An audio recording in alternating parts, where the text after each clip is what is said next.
नमस्कार दोस्तों, मैं हिमांशु दास आप सबका स्वागत करता हूं मेरे इस channel maths by Himanshu sir में। दोस्तों, आज मैं लाया हूं आप सबके लिए रेशियो एंड प्रोपोर्शन यानी कि अनुपात तथा समानुपात से कुछ प्रश्नों का हल, जो आपके प्रतियोगिता परीक्षा की दृष्टि से बहुत ही महत्वपूर्ण है। तो आप लोग मेरे साथ बने रहें और देखते रहें मैं इन प्रश्नों का हल किस प्रकार से करता हूँ। आप लोग इसे सीखने का प्रयत्न करें, अत्यधिक प्रयास करें, प्रैक्टिस करें। दोस्तों, चूंकि गणित ही एक ऐसा सब्जेक्ट है जिसको रट के आप सीख नहीं सकते हैं। इसके लिए आपको अत्यधिक प्रयास की आवश्यकता पड़ेगी।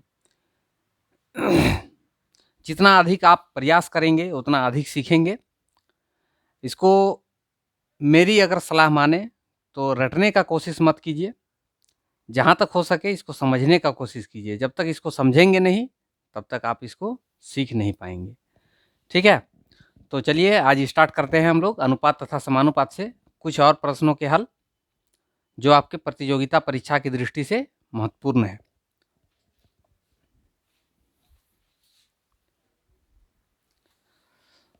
और एक सूचना दोस्तों कि मेरा वीडियो आपको प्रतिदिन रात के 8 बजे से 9 बजे के बीच में यूट्यूब पर अवेलेबल मिलेंगे। प्रतिदिन आप लोगों को नया कुछ सीखने को मिलेगा।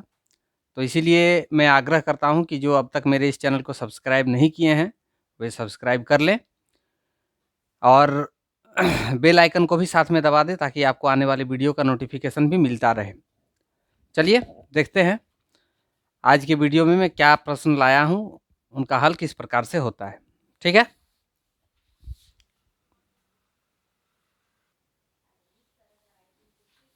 देखिए एक टाइप है कि यदि किसी थैली में एक्स वाई और जेड रुपये के नोट एम एन और आर के अनुपात में है तथा नोटों की कुल संख्या पी है, तो मतलब इसका कहने का अर्थ है कि आपका इस टाइप का भी प्रश्न रहता है कि किसी थैली में 5 रुपये, 10 रुपये, 50 रुपये के नोट हैं और वो नोटों का जो अनुपात है इस अनुपात में है। इसमें अनुपात कुछ दिया रह सकता है 5-7-2 या तो फिर 3-4-5। इस अनुपात एगो कुछ दिया रहेगा। 3 प्रकार के नोट है, 3 प्रकार के नोटों का अनुपात है और फिर उसकी कुल संख्या, जैसे कि यहाँ पे बोल रहा अनुपात में है तथा नोटों की कुल संख्या पी है।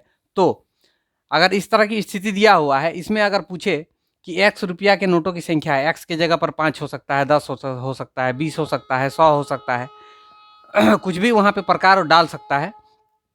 तो यदि एक्स रुपये की नोटों की संख्या हमको ज्ञात करना है तब हम क्या करेंगे, इसका अनुपात जो दिया हुआ है एम, एक्स प्रकार के नोटों का अनुपात कितना है, एम है, एम को लिखेंगे ऊपर में और नीचे में हम लोग क्या लिखेंगे, नीचे में लिखेंगे एक्स के साथ इस एम का गुना, मतलब जो जिस प्रकार का नोट है, पहला प्रकार का जो नोट है उसके साथ उसका अनुपात का गुना यहाँ लिखेंगे, फिर जोड़, फिर दूसरे प्रकार का नोट उसका अनुपात, ये दोनों का गुना लिखेंगे, फिर जोड़ लिखेंगे और तीसरे प्रकार का नोट और उसका अनुपात, ये तीनों का जोगफल लिखेंगे नीचे में और गुना कुल नोटों की संख्या जितना दिया हुआ है उसको लिखेंगे गुना में। ठीक है, इस प्रकार से वाई रुपये के नोटों की संख्या भी हम ज्ञात कर सकते हैं।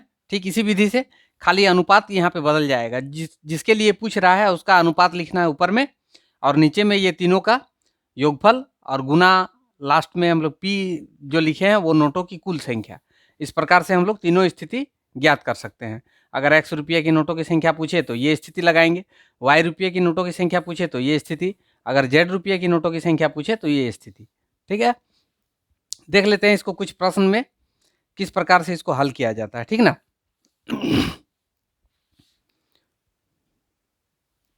देखिए यहाँ एक प्रश्न है, यदि किसी थैली में 50 रुपये, 20 रुपये और 5 रुपये के नोट 4, 5 और 6 के अनुपात में है तथा नोटों की कुल संख्या 3300 है, तो 50 रुपये के नोटों की संख्या कितनी है, 20 रुपये के नोटों की संख्या कितनी है और 5 रुपये के नोटों की संख्या कितनी है, इसको हमको ज्ञात करना है। इसको कैसे ज्ञात करेंगे, यहाँ 50 रुपये के नोटों की संख्या पूछ रहा है तो 50 के लिए अनुपात कितना है, 4, 4 लिख दीजिए ऊपर में और यहाँ पे नीचे में हमको क्या करना है, 50 के साथ 4 का गुना, 50 4 200, चलिए 200 लिख देते हैं, जोड़ 20 गुना 5, 20 पंचे 100, जोड़ 5 गुना 6, 6 पंचे 30, गुना यहाँ पे कितना लिखाएगा 3000 300। तो इसको यदि हम हल करेंगे तो कितना प्राप्त होगा? 4 बटे, इसको जोड़ देते हैं, 200 1 300, 330, 330 गुना यहाँ पे कितना है? इतना। इसके साथ इसको काट देते हैं, यहाँ पे हो जाएगा 10। 10 के साथ इसको गुना करेंगे तो कितना प्राप्त होगा? 40। ये हो गया 50 रुपये के नोटों की संख्या। अब वहीं यदि हमको 20 रुपये के नोटों की संख्या ज्ञात करना है, तब क्या करेंगे? यहाँ वो अनुपात है 5, अनुपात 5 लिख दिए। नीचे वाला जोड़ने से हम लोग को 330 प्राप्त होता है, और यहाँ पे गुना करना है 3300 के साथ। 1 जीरो 1 जीरो काट देते हैं, 33 के साथ इसको काटते हैं तो हो जाएगा 10। 10 गुना 5 50। ये हो गया 50 20 रुपये के नोटों की संख्या। और 5 रुपये के नोटों की संख्या कितनी?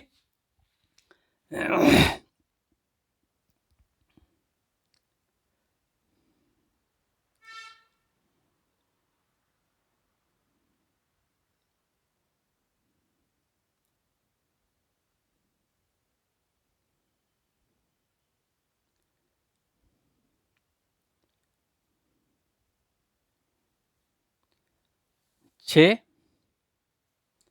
बटे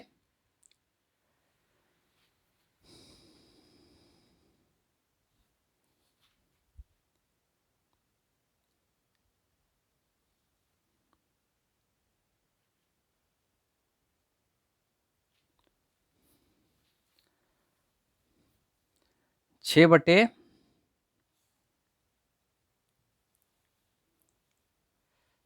ये 330 गुने 3300।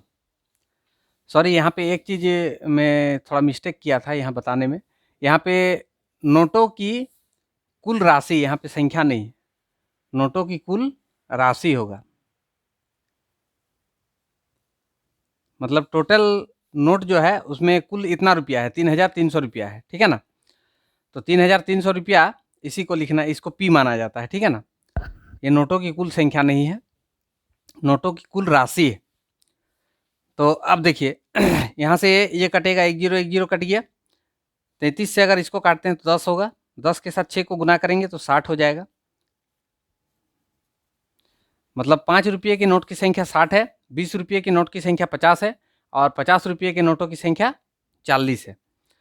इसको अगर हम राशि में ज्ञात करें तो हम लोगों को कैसे प्राप्त होगा? देख लीजिए,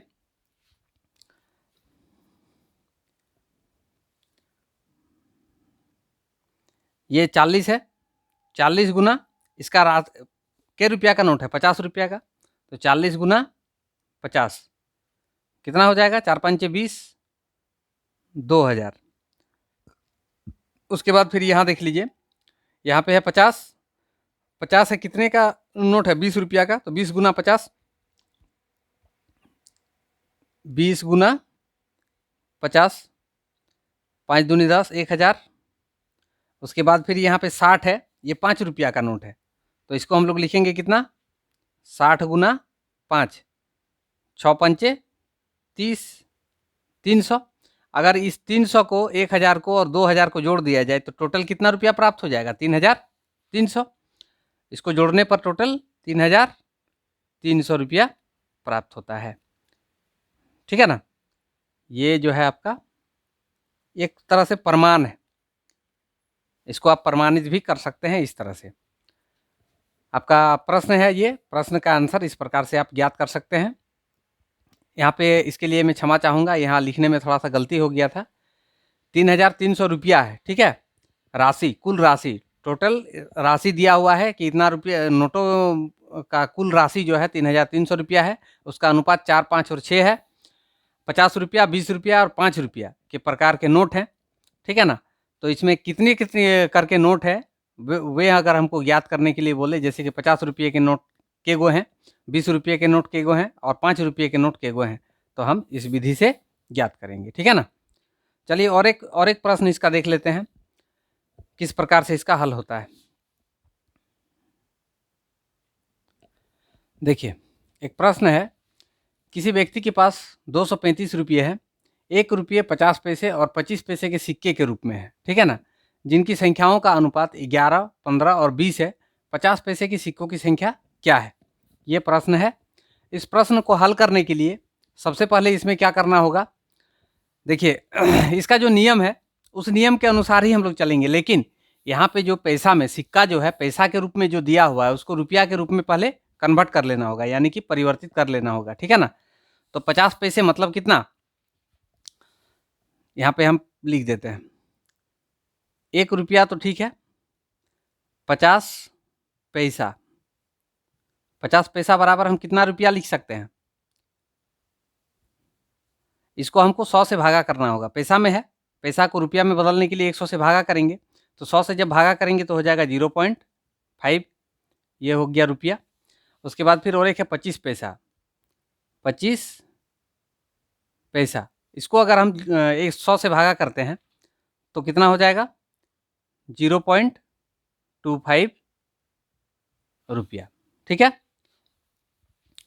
तो अब हम इस पैसा का जिक्र जो है अभी नहीं करेंगे, इस गणित को हल करते समय इस पैसा को अभी भूल जाइए। ये जो पैसा में दोनों दिया हुआ है इसको हम लोग रुपया में कन्वर्ट कर लिए हैं, अब इसी मान को जो है हम लोग लिखेंगे। तो यहाँ पूछा क्या है, 50 पैसे की सिक्कों की संख्या कितनी है, तो यहाँ लिखिए 50 पैसे के सिक्कों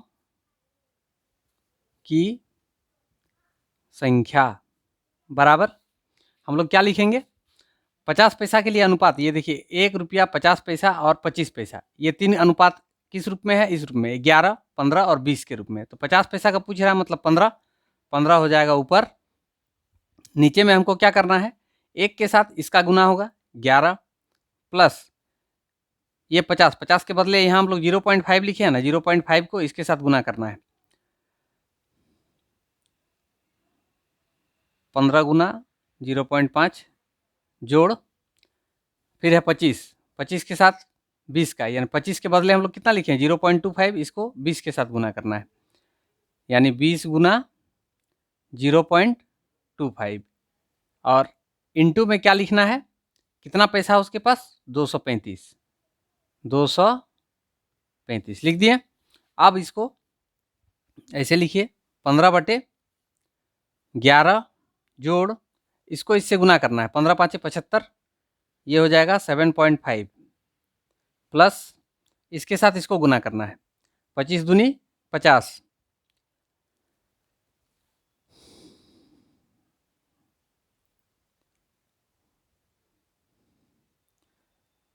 25 दूनी 50, 50 एक 0, अब 2 के बाद 0 लगाना है यहाँ, ये हट जाएगा, 5 हो गया गुना 235, तो यहाँ हो गया 15 बटे, इसको जोड़ देना है, 11 और 5 हो गया 16, 16 और 7 23.5, 23.5 गुना 235। अब देखिए इसका पॉइंट यदि हम हटा देते हैं यहाँ 0 लग जाएगा, 235 235 कैंसिल, बच गया कितना 150, ये होगा आपका आंसर। 50 पैसे की सिक्कों की संख्या कितनी है 150। अब यही यदि आपको पूछ देता कि 1 रुपये के सिक्के की संख्या कितनी है, तब आप क्या करते हैं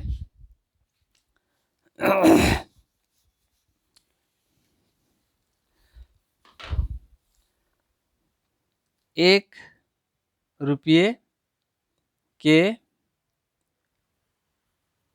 सिक्के कितना को होंगे, इसका अनुपात है 11, 11 लिख दीजिए। चलिए नीचे में हो जाएगा 1 के साथ इसका गुना है 11 जोड़, ये जो 50 के लिए लिखे 0.5 गुना 15 जोड़ 0.25 गुना 20,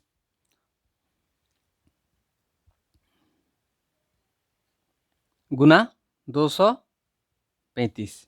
चलिए 11 बटे, इसको जोड़ने पर कितना आएगा 23.5, यहाँ पे है 235, इसका एक 0 हट गया, यहाँ पे 0 लग पॉइंट हट गया तो 0 लग गया, 235 235 कैंसिल, बच गया कितना 110। 1 रुपये की सिक्कों की संख्या कितना है 110 गो। अब इसी प्रकार से यदि पूछता कि 25 पैसे के सिक्के की संख्या कितनी है, तब क्या करते हैं, इसमें खाली आपको परिवर्तन करना पड़ेगा, क्या 25 पैसे की सिक्कों की संख्या बराबर, ये 25 पैसा के लिए अनुपात कितना है 20 लिखिए, बट्टा नीचे में आएगा हल करके 23.5 और यहाँ पे है 235। इसका एक पॉइंट हटाने से यहाँ पे एक जीरो बढ़ जाएगा, 235 कट जाएगा, तो इसमें संख्या कितनी होगी 200। 25 पैसे की सिक्का की संख्या कितना है 200 को, ठीक है ना। तो इस प्रकार से इन प्रश्नों को आप हल कर सकते हैं, ठीक है ना। इस तरह के और वीडियो डिटेल से देखने के लिए आप मेरे इस चैनल को सब्सक्राइब कर लें और साथ ही जो है बेल आइकन को भी दबा दें ताकि आपको आने वाले वीडियो का नोटिफिकेशन मिलता रहे। चलिए देखते हैं और कुछ प्रश्नों का हल जो अनुपात समानुपात से जुड़े हुए आप लोगों के प्रतियोगिता परीक्षा की दृष्टि से महत्वपूर्ण है, ठीक है ना। देख लेते हैं और कुछ प्रश्नों का हल। ये एक टाइप हो गया, और भी टाइप होता है, उनके बारे में थोड़ा सा चर्चा हम लोग कर लेते हैं, देख लेते हैं।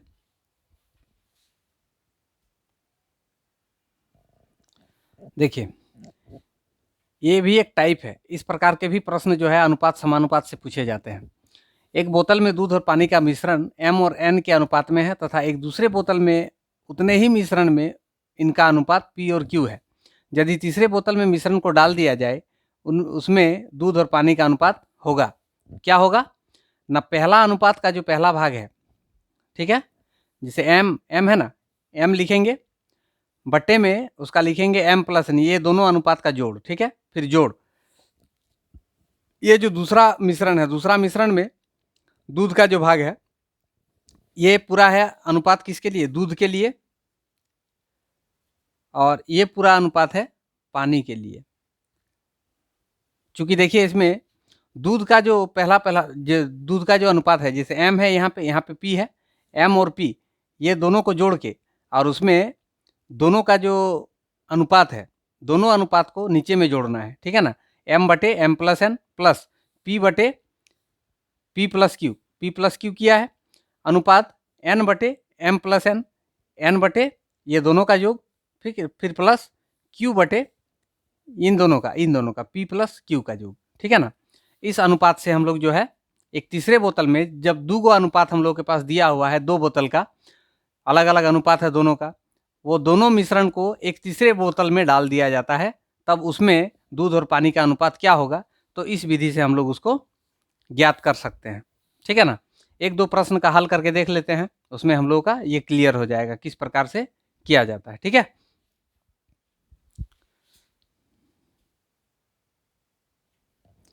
देखिए एक प्रश्न है, एक बोतल में दूध और पानी का मिश्रण 2 और 3 अनुपात में है तथा एक दूसरे बोतल में उतना ही मिश्रण में इसका अनुपात क्या है 1 और 4 है।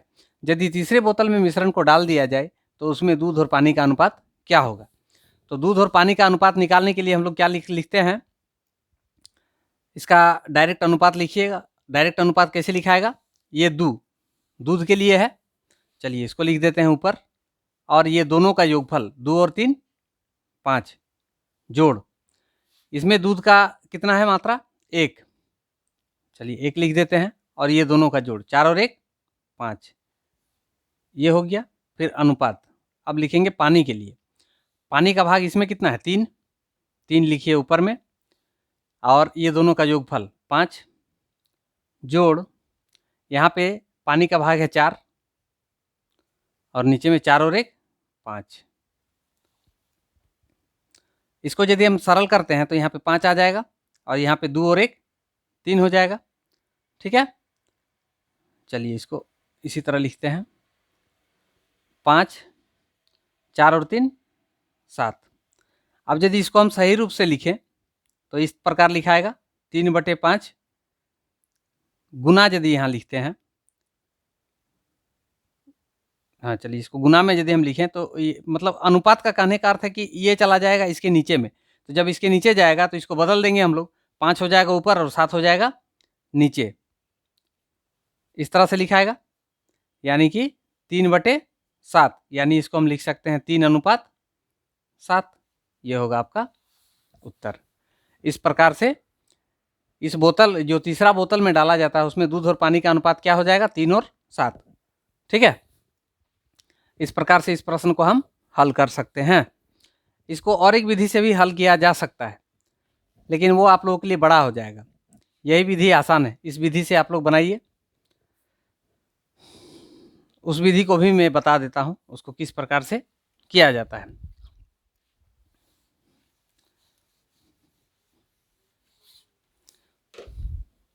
देखिए, पहला अनुपात जो है 2 और 3 है, और दूसरा अनुपात है 1 और 4।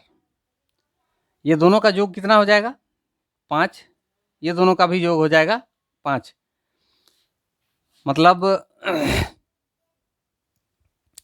इसमें आपको ज़्यादा कुछ नहीं करना है। इसमें जब ये दोनों बराबर हो जाए, इसको भी हमको बराबर करना होता है। जब ये अनुपात दूसरा कुछ रहता, तो इसको हम लोग क्या करते हैं, ये दोनों अनुपात को जोड़ के जितना यहाँ आता, और ये दोनों अनुपात को जोड़ के जितना यहाँ आता, वो दोनों का एलसीएम लेने के बाद जितना से गुना करने का जरूरत पड़ता, जैसे कि मान लीजिए यहाँ पे 5 आया, तो यहाँ पे 10 आया। मान लीजिए यहाँ पे 10 आता, तो इसको भी 10 करना है, तो इसको कितना से गुना करना होता है? यहाँ तो 5 है, इसको हमको गुना करना होता 2 से, तो इसीलिए इस पूरा अनुपात को हम 2 से गुना कर देते हैं। तो लेकिन वैसा स्थिति तो यहाँ पे है नहीं। तो इसमें जो है, कहने का अर्थ ये है कि हमको दोनों अनुपात को बराबर करना है, उसके योगफल से जो प्राप्त होगा उस अनुपात में दोनों को हमको बराबर कर लेना है। तो यहाँ पे तो हम लोगों का पहले से ऑलरेडी दिया हुआ है। क्या दिया हुआ है? 2 और 3 और 1 और 4। तो इसको जोड़ने से हमको 5 प्राप्त हो गया, इसको भी जोड़ने से 5 प्राप्त हो गया, दोनों तो ऐसे ही बराबर है। तो इसीलिए जो तीसरा अनुपात होगा, उस तीसरा अनुपात को क्या करना है? इसको और इसको जोड़ना है। 2 और 1 3, और इसको जोड़ना है। 3 और 4 7। ये होगा आपका आंसर। इस प्रकार से भी आप इसको बना सकते हैं। ठीक है ना? चलिए एक दो और उदाहरण देख लेते हैं, और एक उदाहरण देखते हैं।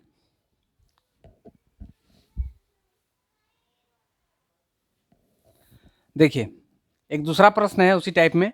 एक बोतल में दूध और पानी का मिश्रण 7 और 4 के अनुपात में है, तथा एक दूसरे बोतल में उतना ही मिश्रण 8 और 4 के अनुपात में है। यदि तीसरे बोतल में ये दोनों मिश्रण को डाल दिया जाता है, तो उसमें दूध और पानी का अनुपात क्या होगा? इसको ज्ञात करने के लिए पहले जो मैंने सूत्र विधि बताया, उस विधि से बता देता हूं। इसको लिखेंगे ऐसे: 7/7 4 11 जोड़ 8/11 8 19 अनुपात। फिर लिखेंगे क्या? 4/11 जोड़ 11/19।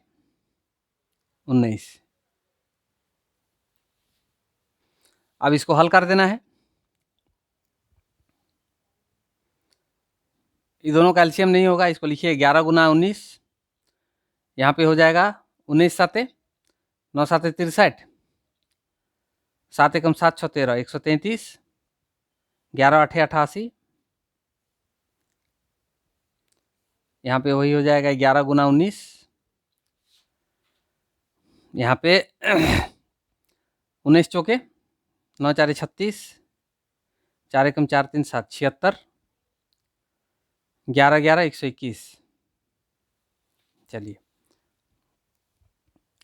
133 और 88 जोड़ देते हैं। 8 3 11, 8 3 11 और 1 12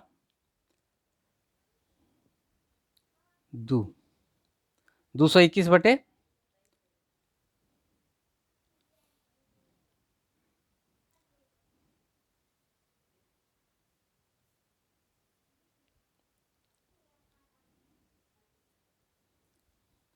ये हो गया 209 अनुपात 7 1 8 6 1 7 2 7 2 9 197 बटे 209। ये 209 कट गया। ठीक है, तो बचा क्या हम लोग के पास? 221 अनुपात 197। अगर ये कटता है किसी संख्या से तो इसको काट के हम छोटा कर सकते हैं, नहीं कटेगा तो इसको जो है यहीं पर आंसर लिखेंगे 221 अनुपात 197। ठीक है, इस प्रकार से इस प्रश्न का आप हल कर सकते हैं। और यदि इस प्रकार से आपको असुविधा बुझाती है तो इसको बनाने का मैं दूसरा तरीका बताता हूं, उस विधि से भी आप इसको बना सकते हैं। देखिए कैसे। पहला अनुपात जो है उसको लिखिए 7 और 4, और दूसरा अनुपात है 8 और 11। इसको जोड़ेंगे तो कितना प्राप्त होगा? 11। इसको जोड़ेंगे तो कितना प्राप्त होगा? 19। चलिए 11 और 19 ये दोनों में तो कोई समानता नहीं है, ये दोनों को हम लोग क्या करेंगे? लॉस ले लेते हैं। ये दोनों का लॉस लेंगे तो हो जाएगा 209।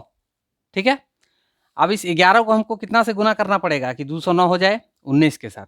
मतलब इस पूरा अनुपात को हमको 19 के साथ गुना करना है। ठीक है, और इस 19 को कितना से गुना करेंगे कि 209 हो जाए 11 के साथ? तो इस पूरा इस अनुपात को गुना करना पड़ेगा 11 के साथ। ठीक है, अब जो इसको हमको गुना करके प्राप्त होगा वो कितना कितना होगा? देखिए 19 साते 9 साते 63, 7 एकम 7 6 13, 133 अनुपात 11 9 4 19 4 76। ठीक है, उसके बाद फिर 11 के साथ इसका 11 8 88 और 11 11 121।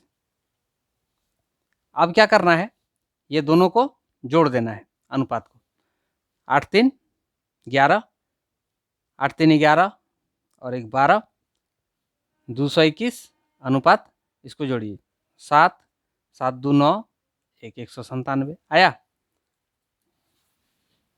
इस प्रकार से भी हम इसको ज्ञात कर सकते हैं। हमको लगता है कि यही विधि आसान है, आप इस विधि से बनाइएगा तो गलती नहीं होने की संभावना जो है कम हो जाएगा। ठीक है ना, और इसमें समय भी कम लगेगा। तो आप इस विधि से भी इसको बना सकते हैं। ठीक है, तो दोस्तों मेरे वीडियो आपको कैसे लगते हैं मुझे कमेंट करके ज़रूर बताएं। अच्छे लगते हैं तो ज़्यादा से ज़्यादा लाइक करें, कमेंट करें, शेयर करें। और जो मेरे साथ नए जुड़े हैं उनसे आग्रह करता हूं मेरे इस चैनल को सब्सक्राइब कर लें और साथ में बेल आइकन को भी दबा दें ताकि आपको आने वाली वीडियो का नोटिफिकेशन मिलता रहे। और प्रतिदिन आप लोगों को मेरा जो ये मैथ क्लास है वो प्रतिदिन शाम के 8 से 9 के बीच में यूट्यूब पर आ जाएंगे। आप लोग नोटिफिकेशन के माध्यम से जो है इस वीडियो को देख सकते हैं। तो आज के लिए इतना ही। नेक्स्ट डे या नेक्स्ट वीडियो में मैं आप लोगों के लिए जो है प्रतिशतता चैप्टर को शुरू करने जा रहा हूं। प्रतिशतता से जुड़े हुए जो प्रश्न होंगे प्रतियोगिता परीक्षा की दृष्टि से, उन प्रश्नों का हल लेके मैं आऊँगा। तब तक के लिए आप लोग देखते रहें और सीखते रहें। धन्यवाद, शुभ रात्रि।